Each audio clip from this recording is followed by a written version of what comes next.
Party को vote कर देता है, वो आरजेडी के झांसे में नहीं पड़ता है।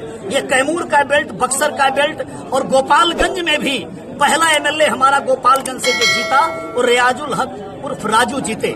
रियाजुल हक राजू जीते, पूरा मुसलमान उनको वोट दिया था और अभी फिर से उन्होंने पश्चाताप किया। जब आरजेडी के लोगों ने उनको दुत्कारा तो वो फिर से बहन जी की शरण में आए। बहन जी ने बरौली से फिर से उनको कैंडिडेट बनाया है। मैं तो ये कहना चाहता हूँ कि हमारे मुसलमान भाइयों में इधर आप जाएंगे शिवहर की सीट पर तो सरफुद्दीन को दुत्कारने का काम किया, बसपा के हाथी पे सवार होकर चुनाव लड़ रहे हैं, वो भी विधायक बनेंगे। उधर बरौली से रियाजुल हक राजू भी विधायक बनेंगे और इधर कल्याणपुर से शाद मोहम्मद भी विधायक बनेंगे। समीकरण बदला हुआ है बिहार का। बिहार में कितने सीटें पे आप आ सकते हैं, क्या अनुमान है? बहुजन समाज पार्टी ऐसे तो लगभग 185 सीटों पर हमारा कैंडिडेट लड़ रहा है, लेकिन उसमें से 28 सीटों पर Bahujan Samaj Party neck to neck fighting में है।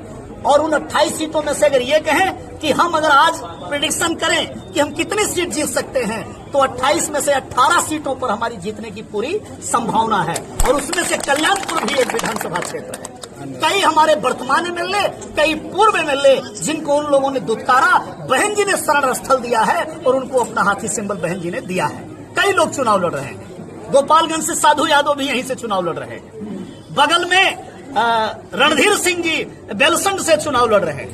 राजपूत समाज से जाएंगे आप जीरादेई में तो प्रमोद कुमार मल्ल जी बहुत ताकत के साथ चुनाव लड़ रहे हैं। भूमिहार समाज से एक साथी गया में वजीरगंज से बहुत ताकत के साथ चुनाव लड़ रहे हैं। कैमूर की चारों सीट हम जीतेंगे।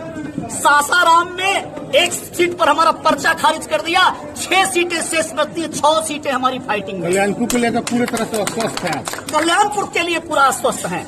अब मेरे मुसलमान भाइयों से मेरा निवेदन है कि अपना मुस्लिम विधायक बना लीजिए। अन्य कोई मुस्लिम कैंडिडेट यहाँ पर नहीं लड़ रहा है। एक ही मुसलमान सिर्फ मोहम्मद बदिउज्जमा लड़ रहे हैं, चांद बाबू लड़ रहे हैं। अपना विधायक बनाइए। बहुजन समाज पार्टी सर पे ताज बना करके चांद मोहम्मद को रखे। सर, तेजस्वी यादव कह रहे हैं कि लुंगी पहनने वाले, टोपी पहनने वाले आतंकवादी है, क्या कहेंगे? तेजस्वी यादव जी स्वयं आतंकवादी होंगे।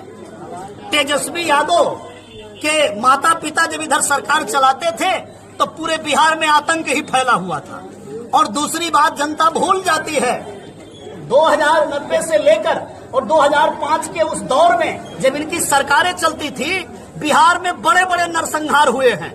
आप जहानाबाद में जाएंगे, बड़े बड़े नरसंहार हुए हैं। गया में जाएंगे, बड़े बड़े नरसंहार हुए हैं। औरंगाबाद में जाएंगे, बड़े बड़े नरसंहार हुए हैं। तो ये लोग तो नरसंहार करवाने वाले लोग हैं। इनसे बड़ा आतंकवादी कौन है? इनको आदमी मरवा देना अपनी सियासत के लिए, अपनी कुर्सी के लिए, आदमी की जान की कोई कीमत नहीं है। तेजस्वी उनके परिवार के लिए ये आतंक फैलाए हुए हैं। मैं तो ये कहता हूँ, बिहार में जितनी गुंडागर्दी है, उस गुंडागर्दी का जनक कौन है? उस गुंडागर्दी को पैदा करने वाला कौन है? चाहे कोई दलित भाई मारा जाता हो, चाहे कोई मुसलमान सताया जाता हो, ये मुसलमान का वोट लेते हैं फिर उसको प्रताड़ित करने का काम करते हैं। चाहे वो शहाबुद्दीन जी रहे हो या और बड़े नेता भी रहे हो, संरक्षण नहीं दिया है। मौका पड़ने पर इन्होंने ठोकर मारने का काम किया है। पूरे बिहार का मुसलमान इस बात को समझ रहा है। पूरे बिहार की सियासत बदली हुई है। अब की बार मुसलमान इनसे बदला लेगा और बहुजन समाज पार्टी के जहां जहां कैंडिडेट हमारे लड़ रहे हैं वो विधायक बन के जाएंगे और बिहार की सियासत को बदल करके तेजस्वी जी को भी ठीक करने का काम करेंगे।